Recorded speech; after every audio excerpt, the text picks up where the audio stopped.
Are you listening?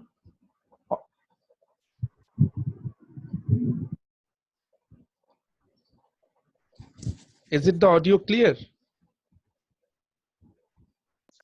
Yes, sir. Yes, sir. Okay, okay, fine. Yes, sir. Let's start. In my last lecture, I was trying to explain three aces of realism. So that part of my lecture is over now. Now let me concentrate today rather on E.H. Carr's version of realism, right?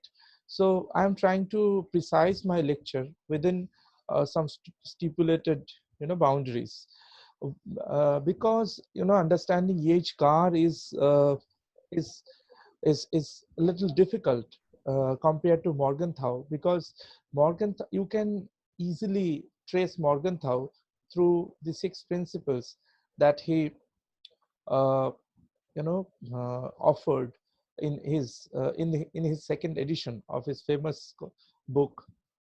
But as far as E.H. Carr is concerned, he offered many, he offered his philosophy in many parts, you can say. And the famous one or two which we are familiar with are, one is 20 years crisis. And 20 years crisis is so important because the focal argument of that book was that uh, why the Second World War happened, and why it happened within the 20 years of the completion of the first. And some primary questions that he raised about peace, security, and war, that became the most important part of research in the post Cold War period, I mean post Second World War period. So basically my focus today will be on discussing three uh, voluminous presentations by E.H. Carr. One is obviously 20 years crisis, and then between two world wars, that is another voluminous contribution from E.H. Carr. And finally, and definitely the most important one, is the what is history. What is history is another contribution which is published in 1961, and that is marked as one of the major contribution by E.H. Carr, right?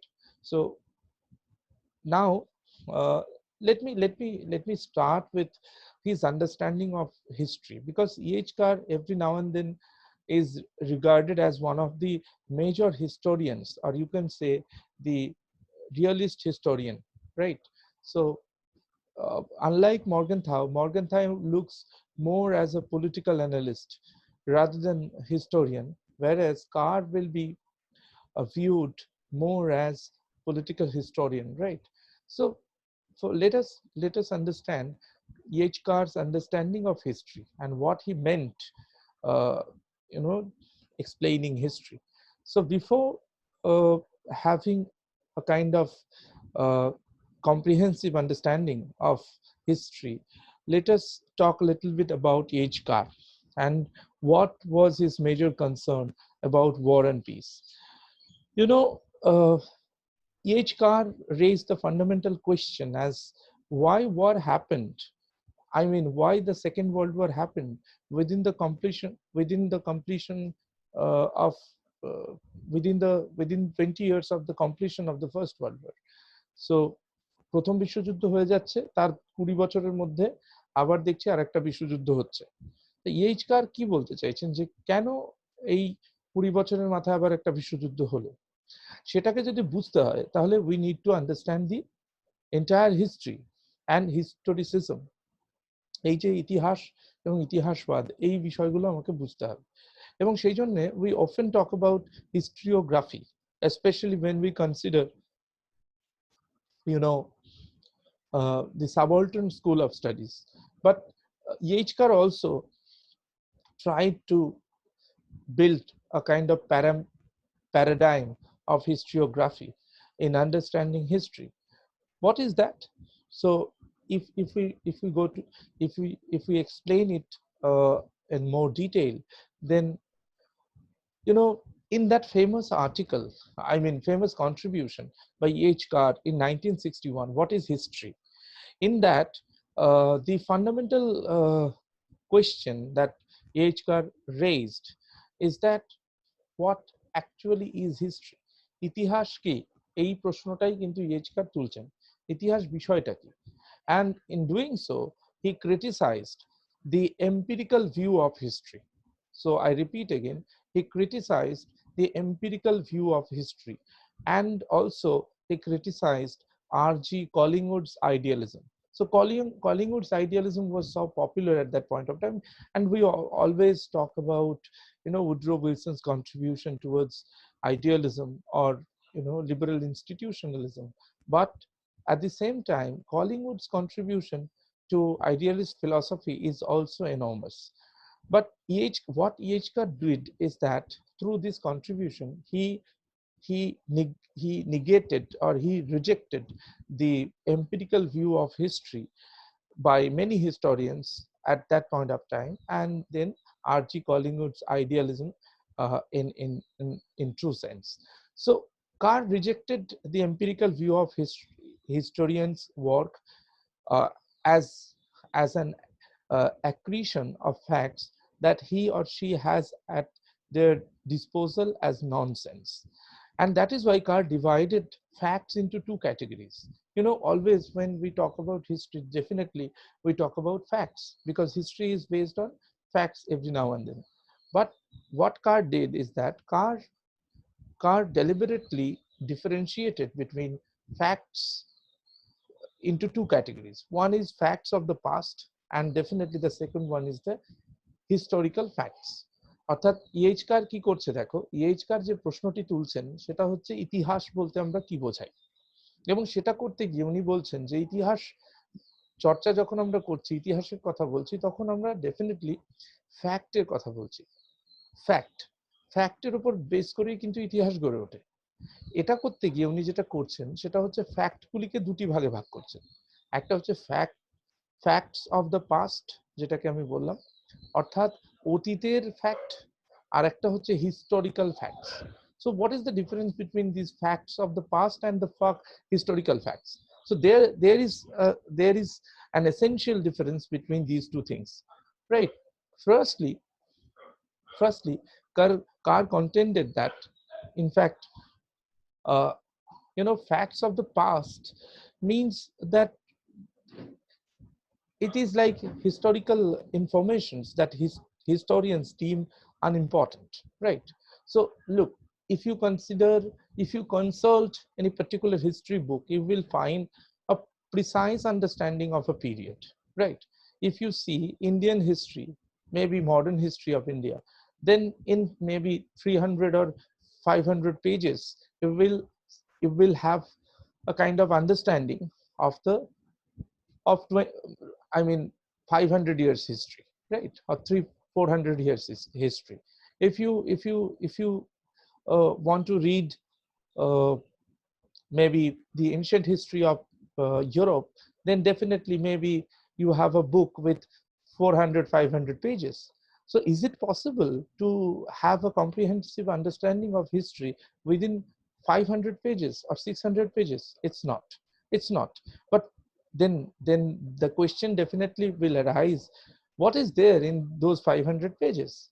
So those 500 pages are contributed to a kind of partial presentation of the facts. So history books are not the entire story. The entire story cannot be condensed into a history book.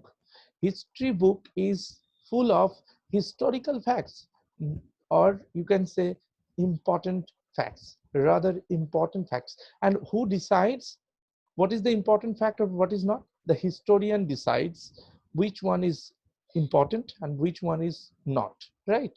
So obviously the problem comes from the fact that when you consider history books as the ultimate, then what happens?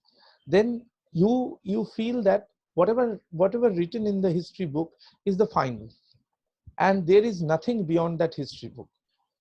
That bookishness makes you feel that you have a total understanding of the history. But fact lies in the fact that you neglected a major part of information, because that history book is partial presentation of the past. The past entirely is not presented or cannot be presented within a particular book. So that is what EH Carr has to say. যদি খুব সহজ ভাষায় বলা হয়, তাহলে EH Carr যেটা বলতে চাইছেন যে ইতিহাস বই যেগুলি আমরা পড়ি সেগুলোতে কিন্তু আমরা একটা পার্শিয়াল প্রেজেন্টেশন অফ পাস্ট পাই, অতীতের একটা আংশিক presentation by it's just partial presentation of the past, right? It is not at all a comprehensive understanding of the past, because the historian who wrote that history book deliberately given away facts of the past. So that is why I said that there is a difference between facts of the past and the historical facts. So in history books, facts of the past are not incorporated. Rather, the historical facts only, had that space within that history book. Right? যে কোনো ইতিহাস বইতে যে ফ্যাক্টগুলি সম্বন্ধে আমরা জানতে পারি সেগুলোকে তুমি বলতে পারো হিস্টোরিক্যাল ফ্যাক্টস, এবং সেটা কিন্তু অতীত নয়। সম্পূর্ণ অতীতকে কিন্তু ইতিহাস বইয়ের মধ্যে দিয়ে ধরা সম্ভব নয়, কারণ ইতিহাসবিদ যিনি ইতিহাস রচনা করছেন তিনি ডেলিবারেটলি সেগুলিকে বাদ দিয়ে দেন। So in history books only important facts are incorporated and unimportant facts are rejected, and that rejection is made by the very historian who wrote the history book. Okay, and why I have explained this taking so much time, because the entire understanding of EH Carr is based on this very principal understanding of history, right? ইতিহাস সম্বন্ধে এই যে মূল্যায়ন EH কারের, সেই মূল্যায়নের উপরেই দাঁড়িয়ে রয়েছে ওনার কিন্তু এই যুদ্ধ এবং শান্তি সম্পর্কিত ওনার সামগ্রিক ভাবনা, রাইট? সো আমি দুটো জিনিস কিন্তু এখানে খুব পরিষ্কার করে দিয়েছি। One is that he rejected the empirical view of history. So what is empirical view of history? The empirical view of history is that always it is based on objective facts. It is based on objective facts. Now, what are those objective facts? Objective facts are the facts which are written in the history books.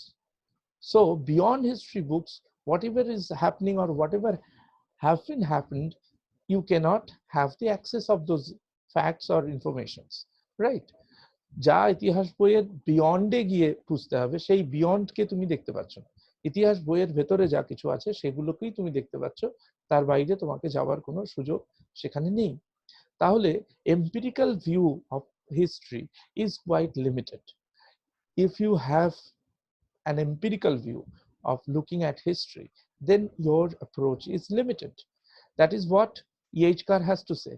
And Collingwood's idealism is also very limited, because Collingwood,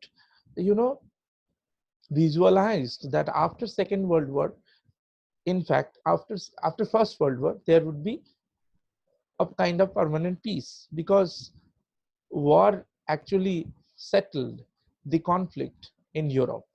And Collingwood has to say that if liberal democracy and collective security model are adopted unanimously all over the world, then definitely there would be better space for peace, right?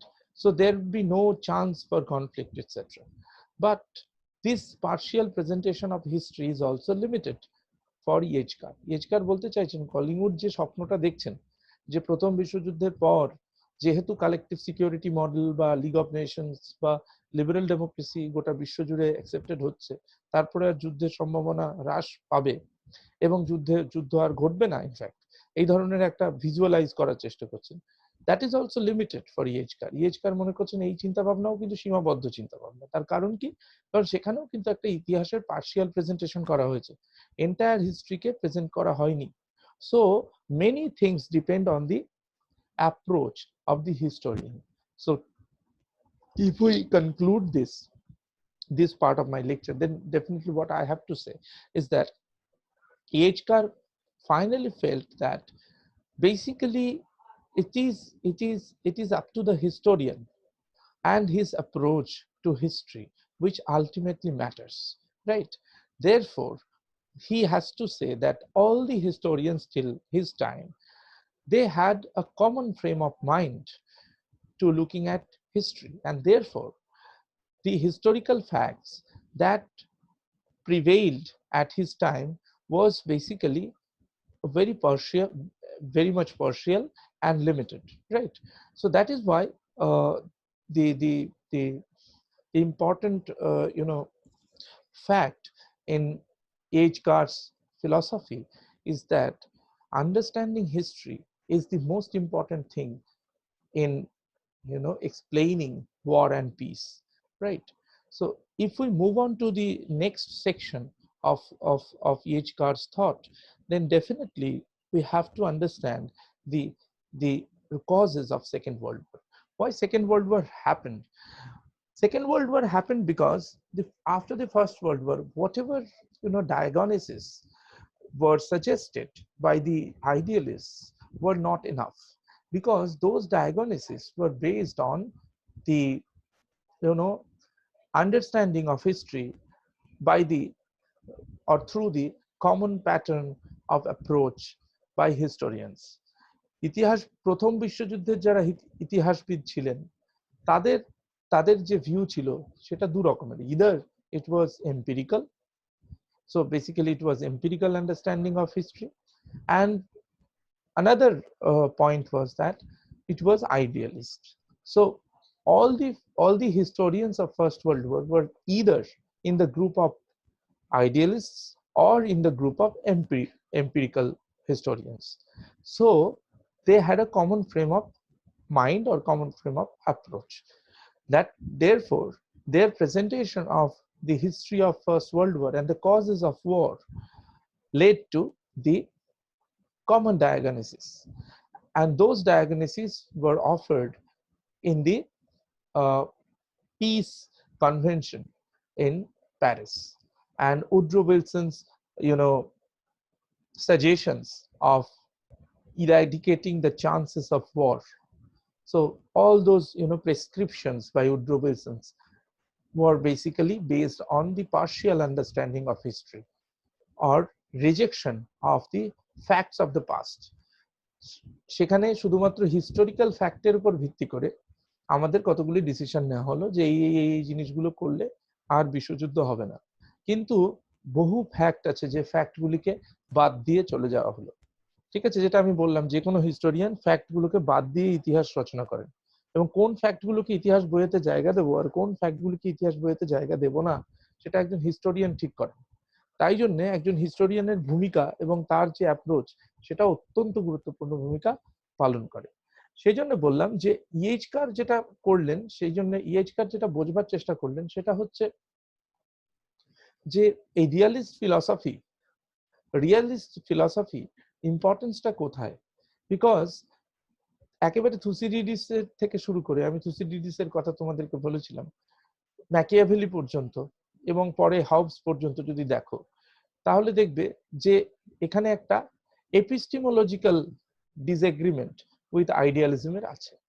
মানে যেরকম idealist ফিলসফির একটা লম্বা ইতিহাস আছে, সেরকম এপিস্টিমোলজিক্যাল understanding এরও একটা কিন্তু লম্বা ইতিহাস আছে।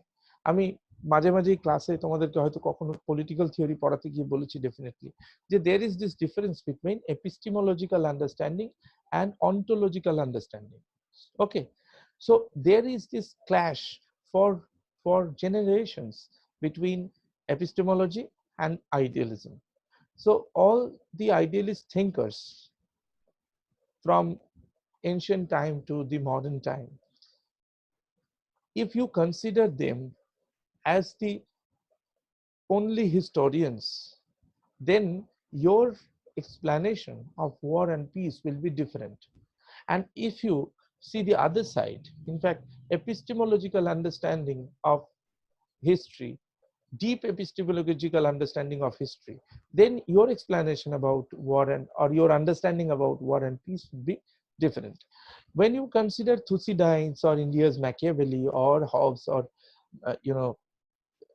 India's Kautilya or Machiavelli or Hobbes, then definitely their epistemological understanding of history and politics gives you an idea about history, and that idea about history will be different from the idea by the idealists.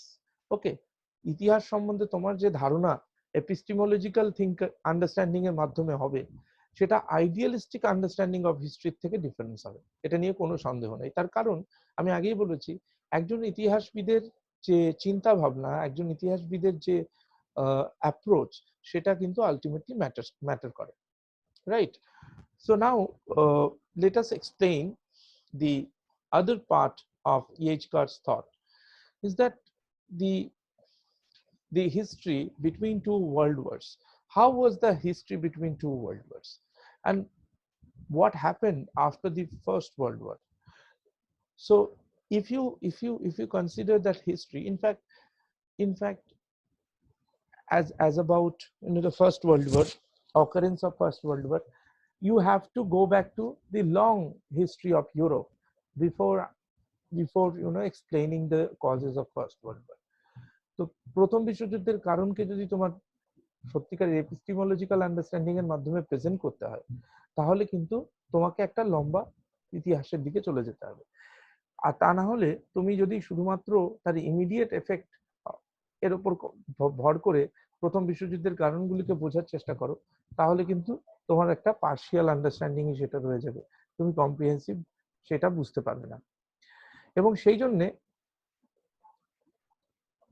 যেটা যদি তুমি দেখো যে Soviet রাশিয়ার যে ইতিহাস, সেই Soviet রাশিয়ার যে ইতিহাস, সেই ইতিহাসকে যদি তুমি অনেক পুরনো সময় থেকে ব্যাখ্যা করতে করতে না আসো, তাহলে কিন্তু তুমি বুঝতে পারবে না। সেই জন্য, এবং সেটা যদি না বোঝো, তাহলে যুদ্ধের কারণও তুমি বুঝতে পারবে না।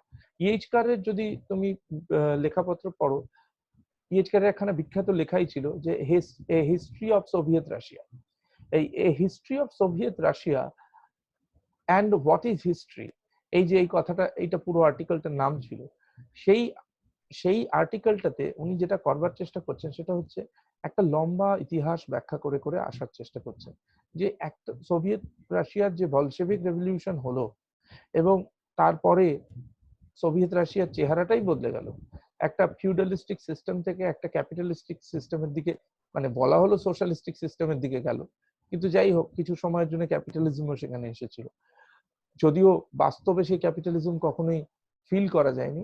কিন্তু হাউএভার একটা ফিউডালিস্টিক সিস্টেম থেকে আস্তে আস্তে সেটা যখন সোশ্যালিস্টিক সিস্টেমের দিকে এলো, সো কল্ড সোশ্যালিস্টিক সিস্টেম, তাহলে এই যে এইটা তো একদিনে ঘটেনি, it took long long time to do it, right? এবং সেই ঘটনাটা সামগ্রিক যে ব্যাখ্যা, সেই সামগ্রিক ব্যাখ্যাটার প্রেজেন্টেশন উনি তুলে ধরছেন এই আর্টিকেলটার মধ্যে, ঠিক আছে? যাতে করে উনি বুঝতে চেষ্টা করছেন যে একদিকে ইউরোপের ইতিহাস, কিভাবে ইউরোপের রাষ্ট্রগুলি কনসলিডেটেড হলো, সেই জন্য ওয়েস্টফ্যালিয়ান ট্রিটি, আমি বারবার বলি যে how Westphalian treaty played very important part in the consolidation of European nation states, because before Westphalian Treaty, all the European states tend to fight with each other for for boundaries. So there had been boundary conflict between all the European nations for generations, right? There was crusade, a 30 years war, etc. But after that treaty, there emerged a new system which is called Westphalian state system, and that treaty resolved the boundary conflict between all the European nations, and that actually consolidated the modern European nation states, right?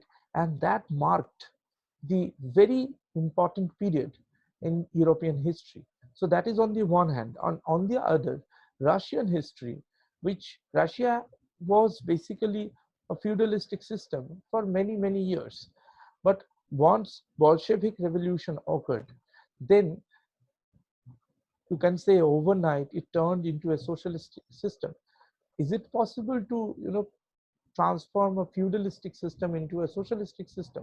As per classical Marxian theory, it is not possible, because what Marx offered in his understanding of historical materialism is that if you have to transform your society into into a socialistic system, then what the phases of history would be like: the primitive capitalism, primitive communism, uh, then then the uh, slave society, then the feudal society, then definitely capitalistic society, and then only you can transform into a socialistic society, right? But that didn't happen in Soviet Russia, you can say, because there was feudalistic system, and almost overnight, through October Revolution, it turned into a socialistic system. So what is there in the history which actually made it possible to transform Russia into a socialistic system? So is there something in the history which can narrate the original history behind this fact? So always behind any historical happenings there must be some facts of the past. আবারও বলছি, facts of the past. একটু আগেই বলে দিয়েছিলাম facts of the past এবং historical facts এর মধ্যে difference.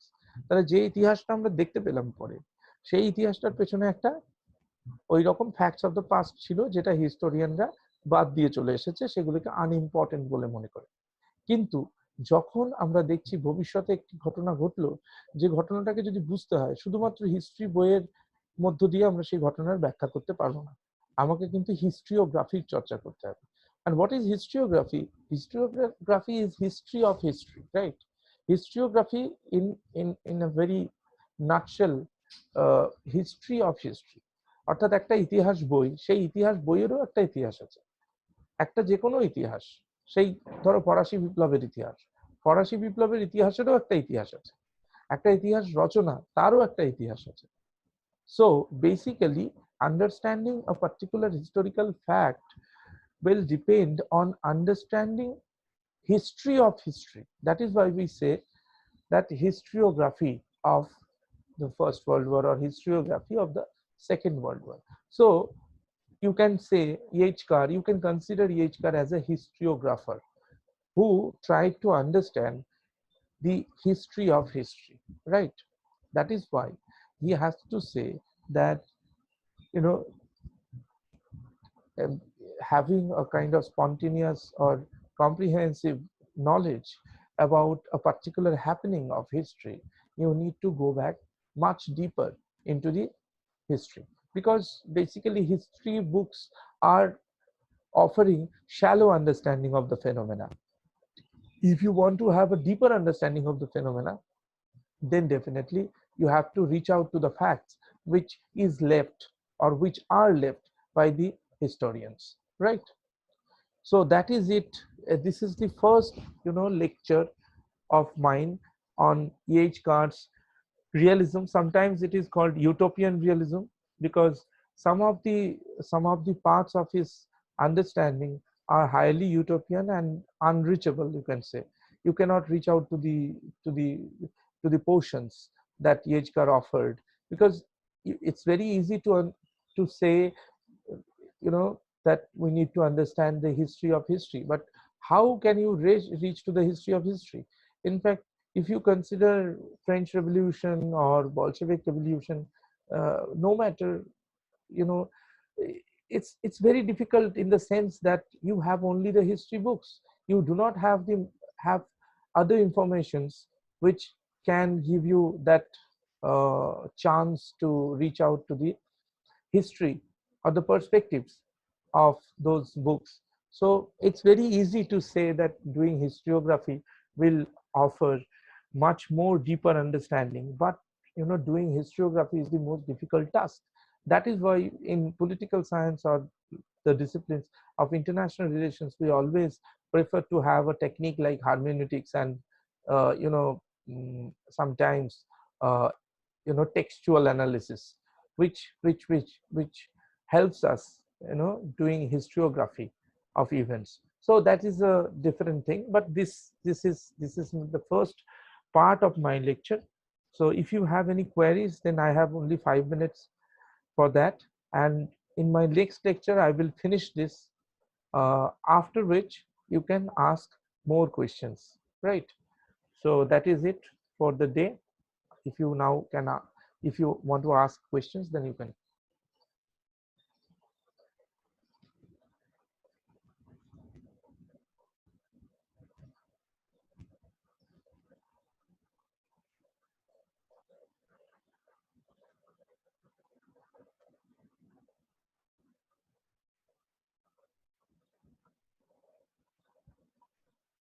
প্রশ্ন নেই? Okay.